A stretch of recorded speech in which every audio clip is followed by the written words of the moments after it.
Dear student, आज हम BSc part third paper third में प्लांट एनवायरनमेंट एटमॉस्फेयर के बारे में डिटेल में स्टडी करेंगे। एनवायरनमेंट क्या होता है? एनवायरनमेंट मीन्स कोई भी प्लांट जो है उसके चारों तरफ जो कुछ भी सब पाया जाता है, जो पादप के साथ किसी उस प्लांट के साथ डायरेक्टली और इनडायरेक्टली उसको इफेक्ट करता है, प्रभाव डालता है, वो उसका एनवायरनमेंट कहलाता है। यानी एनवायरनमेंट पादप के चारों तरफ की वस्तुएं पर्यावरण निर्मित करती है। यानी प्लांट के चारों तरफ जो भी कुछ है, डिफरेंट फैक्टर्स जो होते हैं वो चारों तरफ प्लांट को कैसे इफेक्ट करते हैं, वो उसका एनवायरनमेंट कहलाता है। और ये एक जो एनवायरनमेंट होता है वो एक ओपन सिस्टम होता है। फर्स्ट है कंसेप्ट ऑफ एनवायरनमेंट। एनवायरनमेंट को हम कहेंगे व्हाट इज एटमॉस्फेयर जो है वो क्या है? वो है सराउंडिंग। सराउंडिंग मतलब आसपास से है। जो भी प्रकृति में जो हमारे चारों तरफ जो कुछ भी होता है वो हमारा एनवायरनमेंट कहलाता है। और वो ही एनवायरनमेंट में जैसे लाइट है, एयर है, वाटर है, सॉइल है, ये सभी सम्मिलित रूप से क्या बनाते हैं? हमारा पर्यावरण की रचना करते हैं। इस प्रकार से हम क्या कहेंगे कि पर्यावरण जो होता है वो वास्तव में है क्या? पर्यावरण वास्तव में भौतिक परिस्थितियां जैसे कि फिजिकल कंडीशंस, जैसे कि लाइट है, वाटर है, सॉइल है, और जैविक परिस्थितियां जैसे पादप है, जंतु है, इन सभी का ही वो एक कॉम्प्लेक्स होता है जो जीवों को घेरे रहता है।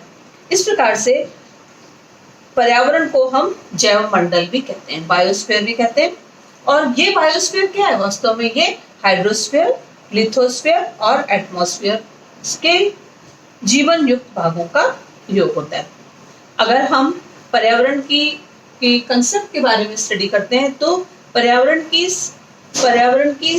कंसेप्ट में संकल्पना के निकट ही कंसेप्ट ऑफ हैबिटेट होता है। यानी हैबिटेट का मतलब होता है आवास। आवास मतलब विशेष स्थान या स्थिति से होता है, ऐसा स्थान जहां पर जीव रहता है। अतः जीव द्वारा विशेष पसंद किए जाने वाले पर्यावरण को ही आवास कहते हैं। इस प्रकार से क्लीमेंट्स एंड शेल्फर्स ने 1939 में इनके अनुसार व्हाट इज हैबिटेट? हैबिटेट क्या है? हैबिटेट भौतिक और रासायनिक परिस्थितियां जो कि सब स्ट्रेटम एंड क्लाइमेट का एक सेट होता है। आवास वास्तव में क्या है? आवास अगर हम देखे जाएं तो आवास भौतिक और रासायनिक परिस्थितियां हैं जो सबस्ट्रेटम और क्लाइमेट का एक सेट होता है, जो किसी भी स्पीशी को उसका सराउंडिंग का निर्माण करता है। इस प्रकार से हैबिटेट जो होता है वो पर्यावरण की, अगर हम पर्यावरण के साथ हैबिटेट की तुलना करें तो पर्यावरण की तुलना में हैबिटेट जो होता है वो अधिक सीमित और सुनिश्चित होता है। पर्यावरण जो होता है वो स्पेस एंड टाइम लिमिट्स से भी युक्त है और समय के साथ और चेंजेस होता रहता है। अब सेकंड है what is component of environment. Environment वास्तव में क्या है? एनवायरनमेंट बहुत सारे कारकों का एक कॉम्प्लेक्स होता है। और एनवायरनमेंट के में हम बताएंगे कि जो भी चारों तरफ है वो उसके एनवायरनमेंट कहलाएंगे, जो कुछ है वो उसका फैक्टर कहलाएगा। और फैक्टर्स जो होते हैं डिफरेंट, इस प्रकार से हम इन फैक्टर्स को हम दो तरीके से दो भागों में बांट सकते हैं, चार भागों में बांट सकते हैं। जैसे climatic factor, topographic factor, edaphic factor and biotic factor. Climatic factor में light, temperature, rain, humidity and atmosphere आता है। यानी क्लाइमेटिक एनवायरनमेंट का एक फैक्टर है क्लाइमेट, जलवायु कैसी है उसमें लाइट भी प्रेजेंस होगी, लाइट की, टेम्परेचर का इफेक्ट होगा, रेन है, ह्यूमिडिटी का और एटमॉस्फेयर का। इसी तरह से ट्रोपोग्राफिक फैक्टर में होता है स्थलाकृतिक यानी किस एरिया में प्लांट ग्रो कर रहा है, वहाँ का एल्टीट्यूड, वहाँ का डायरेक्शन ऑफ माउंटेन और वहाँ की ढलान, चट्टानों पर जो स्टिफनेस ऑफ माउंटेन होता है जिसको अब आगे हम स्टडी करेंगे डिटेल में। और इसी तरीके से कंपोनेंट ऑफ एनवायरनमेंट का थर्ड कंपोनेंट है एडाफिक फैक्टर। एडाफिक जिसे मृदीय कारक कहते हैं। इसमें सॉइल फॉर्मेशन कैसी होती है, सॉइल का प्रोफाइल कैसा है, सॉइल के फिजिकल केमिकल कैरेक्टर्स कैसे हैं, सॉइल का डेवलपमेंट कैसा होता है, ये हम पढ़ेंगे। और इसी प्रकार से एनवायरनमेंट का इंपॉर्टेंट फैक्टर एक होता है बायोटा, जिसको बायोटिक फैक्टर भी कहते हैं। उस बायोटिक फैक्टर में सभी जीवित पौधे, जंतु और माइक्रोब्स आते हैं जो आपस में इंटरेक्शन करते हैं। इन फैक्टर्स को हम अलग अलग डिटेल में स्टडी करेंगे। तो आज हम एटमॉस्फेयर क्लाइमेटिक फैक्टर का एक पॉइंट जो है, जिसको क्लाइमेटिक फैक्टर एक एटमॉस्फेयर के बारे में हम डिटेल में स्टडी करेंगे। एटमॉस्फेयर वास्तव में क्या है? एटमॉस्फेयर जो कि अगर हम बात करते हैं तो एटमॉस्फेयर जो है वो एक प्रकार का वायु का विशाल घेरा है जो पृथ्वी को सभी ओर से ढके रहता है, उसको वायुमंडल कहते हैं। एटमॉस्फेयर का कैसा होगा? मतलब जो एटमॉस एंड फेयर से मिलकर बना होता है। Atmosphere means air, vapour, and fair means sphere means fair. Sphere ये एक वर्ड हो गया। वास्ट, एटमॉस मींस वेपर और स्फेरा मींस मंडल।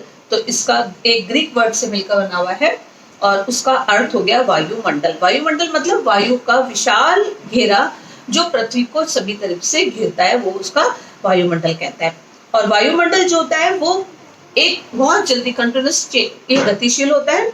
इसमें पाए जाने वाले परिवर्तन मौसम बदलने पर नहीं होते, बल्कि छोटे से समानांतर कुछ घंटों में भी हो जाते हैं। मतलब ऐसा नहीं होता है कि वायुमंडल में जो भी चेंज आएगा वो केवल ऐसा हमने कहेंगे कि वेदर चेंज हो रहा है तो उससे होगा, बल्कि इसमें छोटे से समानांतर में कुछ भी घंटों में या तो कुछ मिनट्स में, कुछ घंटों में भी चेंज हो सकता है। और इस प्रकार से हम जानते हैं कि ग्रेविटेशनल फोर्स के कारण पृथ्वी से संबंधित ये वायुमंडल पृथ्वी से कई हजार किलोमीटर दूरी तक फैला रहता है और इसमें विरलतम गैसों द्वारा हाईएस्ट परतें बनी रहती हैं। अंत में ये वातावरण में विलीन हो जाता है और वायुमंडल का मैक्सिमम पार्ट 99% होता है वो पृथ्वी से 30 किलोमीटर तक का ही पार्ट होता है। यानी वायुमंडल का अधिकतर पोर्शन जो है वो कितने 30 किलोमीटर तक होगा। इस प्रकार से और अधिकतर वायुमंडलीय परिवर्तन भी जो होते हैं, जो भी चेंजेस होंगे, एटमॉस्फेयर चेंजेस जो होते हैं वो इस 30 किलोमीटर के अंदर ही हो जाते हैं। और इस प्रकार से वायुमंडल पृथ्वी की ऊष्मा को संचित रखने में, जितनी भी हीट को संचित रखने में क्या करता है, वायुमंडल जो होता है वो एक ग्रीन हाउस का काम करता है और यह एक स्टोर हाउस का भी कार्य करता है और ये जलवाष्प के लिए एक स्टोर हाउस है। तो प्रेसिपिटेशन के द्वारा ये स्थल और समुद्र पर वर्षा के रूप में फैल जाता है और इस प्रकार से वायुमंडल की ट्रेवार्थी ने वायुमंडल की परिभाषा कह दी कि पृथ्वी को परिवेशित करने वाली गैसों का एक विस्तृत आवरण, यानी पृथ्वी को चारों तरफ से घेरे रखने वाला वायु गैसों का एक ऐसा विस्तृत आवरण है जो पृथ्वी का अभिन्न अंग होने के साथ साथ उसको चारों तरफ से भी घेरे रहता है, वो वायुमंडल होता है। और वास्तव में हम देखें तो वायुमंडल क्या है? एक गैसियस मेंटल होता है जो पृथ्वी की सतह से 1000 किलोमीटर या उसकी ऊंचाई तक अंतरिक्ष में फैला रहता है। अब उसके अंदर नेक्स्ट आता है एटमॉस्फेयर का गैसियस कंपोजिशन क्या होता है। एटमॉस्फेयर हम सब कह रहे हैं कि एटमॉस्फेयर बहुत सारी गैसों का एक मिश्रण होता है।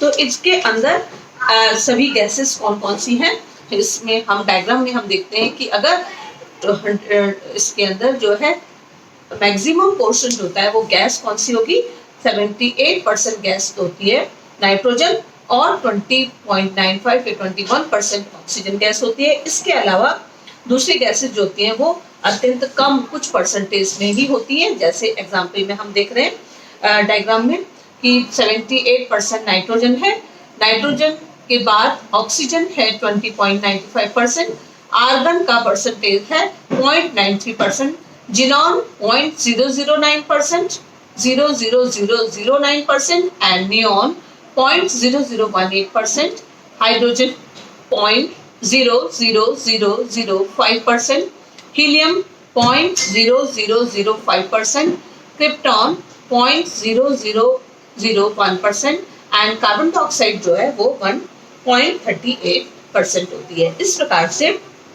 जो ये इतना जो गैस का कंपोजिशन, गैसेस कंपोजिशन उसका इतना होता है कि एटमॉस्फेयर में इन गैसेस के अलावा उपरोक्त गैस के अतिरिक्त कुछ परसेंट होता है इसमें वाटर वेपर भी है और वाटर वेपर के साथ साथ इसमें कुछ जो पॉल्यूटेटिंग प्रदूषणकारी गैसेस भी होती हैं, जैसे sulphur dioxide, carbon monoxide, nitrous oxide, ammonia, hydrogen sulphide, methane and ozone. और इस प्रकार से परिणामतः वायु का संगठन कभी भी स्थिर नहीं होता, वो चेंज होता रहता है। इस प्रकार से ये इसका गैसीय कंपोजिशन होता है। अब प्लांट एंड एटमॉस्फेरिक गैसेस का आपस में क्या रिलेशनशिप होती है? वायुमंडल में आप हमको पता है कि सभी गैसेस जो होती है पृथ्वी पर मौजूद पादप और प्राणियों के लिए आवश्यक होती है।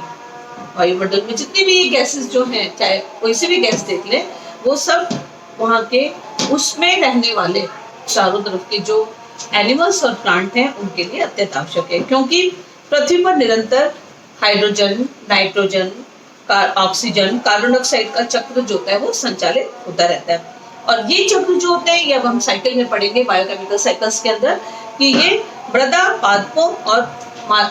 पादपों के मध्य पाया जाता है। इस प्रकार से एक गैस एक चक्र के रूप में गतिशील होकर भ्रमण करती रहती है और प्रकृति में संतुलन बनाए रखती है। इस प्रकार से और प्रत्येक सजीव जो होता है वो श्वसन क्रिया में कार्बन डाइऑक्साइड का निष्कासन करता है और ऑक्सीजन को लेता है। लेकिन ग्रीन प्लांट क्या करते हैं, उसी कार्बन डाइऑक्साइड को फोटोसिंथेसिस की क्रिया में ले लेते हैं और वहां पर कार्बन डाइऑक्साइड यूज करते हैं और ऑक्सीजन को निकालते हैं। इस प्रकार से प्लांट्स के द्वारा जो होता है जितने भी इन गैसेस का संतुलन, ये इस गैसेस का संतुलन बनाए रखते हैं। इस प्रकार से पौधों के ऊतकों के अंदर में भी नाइट्रिक बैक्टीरिया होते हैं। ये नाइट्रोजन का स्थिरीकरण कर नाइट्रोजन फिक्सेशन का काम करते हैं। जितने भी एनवायरनमेंट में नाइट्रोजन है वो सीधे तो प्लांट नहीं ले सकता, तो वो उसको ये जो नाइट्रोजन माइक्रोब्स जो होते हैं, राइजोबियम बैक्टीरिया लाइक, ये सब क्या करते हैं, उस नाइट्रोजन को नाइट्रिकारक नाइट्रेट एंड नाइट्रेट में चेंज करते हैं ताकि इजीली प्लांट को अवेलेबल हो जाता है। इस प्रकार से रेस्पिरेशन में हम लोग सभी जानते हैं कि रेस्पिरेशन में एक क्रिया जो होता है, सभी जीवधारी जो होते हैं वो कार्बन डाइऑक्साइड ऑक्सीजन लेते हैं और कार्बन डाइऑक्साइड बाहर निकालते रहते हैं। इस प्रकार से ये चक्र चलता रहता है। ऑक्सीजन की जल में अपेक्षाकृत कम मात्रा में घुलनशील होती है और इसकी डिफ्यूजन कैपेसिटी भी कम होती है।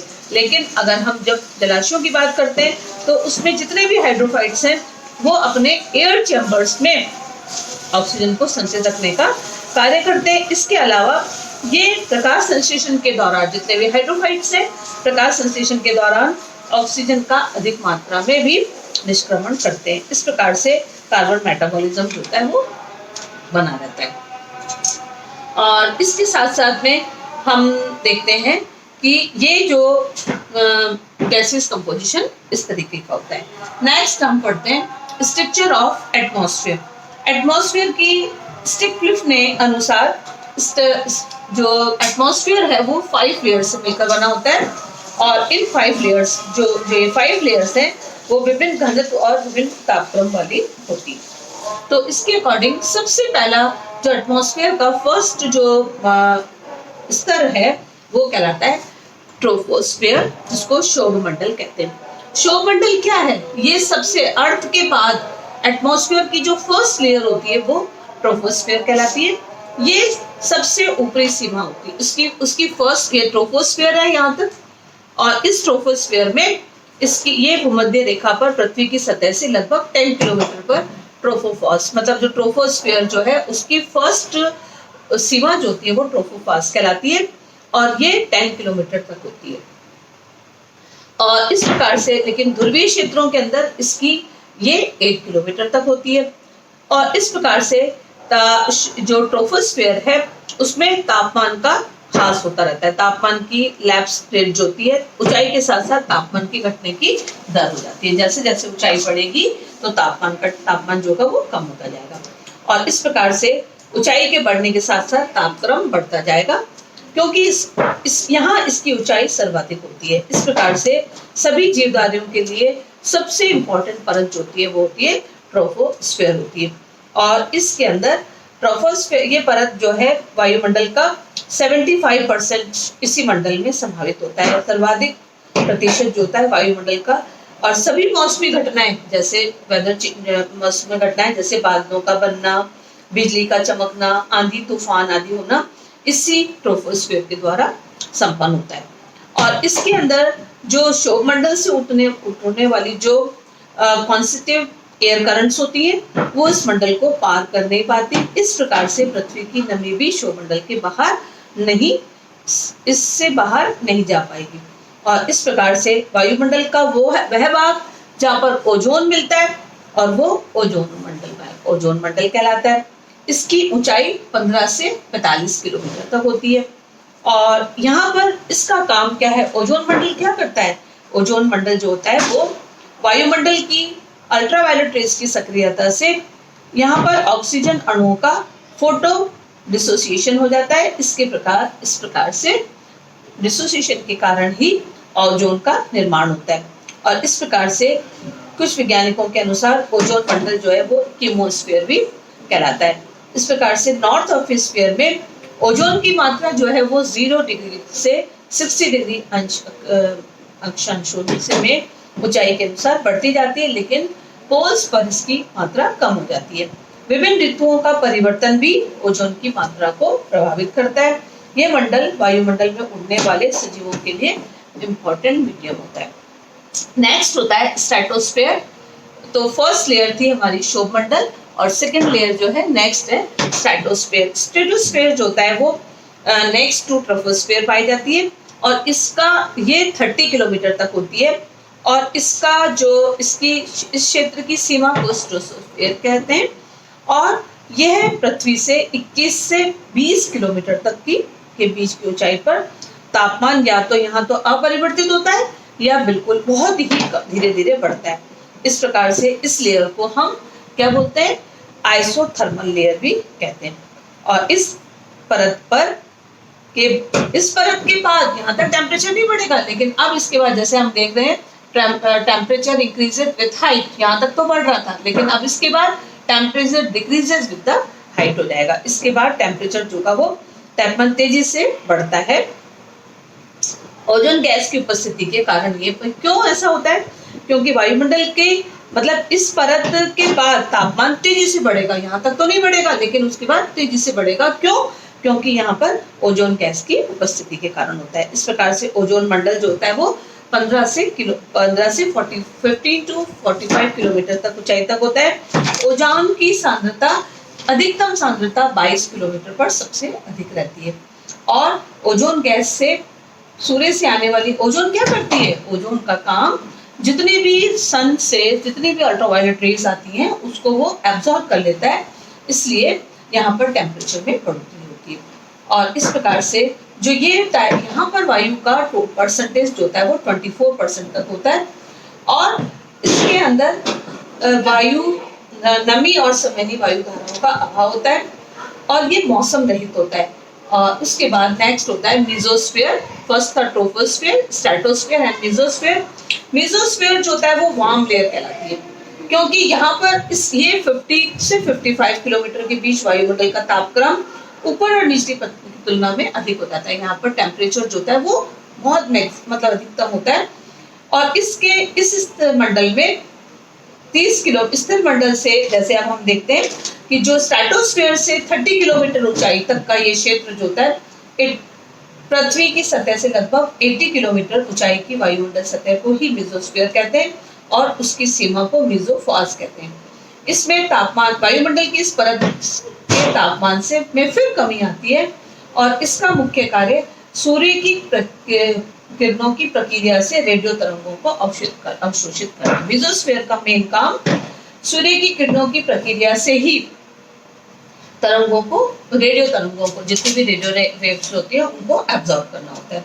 नेक्स्ट लेयर जो होती है मेसोस्फीयर के बाद नेक्स्ट लेयर होती है वो आयनोस्फीयर कहलाती है, जिसको थर्मोस्फीयर भी कहते हैं। और ये लेयर जो होती है नेक्स्ट टू मेसोस्फीयर होती है। ये पृथ्वी की सतह से लगभग 100 किलोमीटर की ऊंचाई पर अवस्थित होती है। मध्यमंडल के ऊपर मेसोस्फीयर के ऊपर ये थर्मोस्फीयर में जैसे जैसे हम ऊंचाई के साथ ऊपर की तरफ बढ़ते हैं तो तापमान में क्रमिक रूप से वृद्धि आती है और इसकी ऊंचाई सीमा लगभग 600 किलोमीटर तक होती है।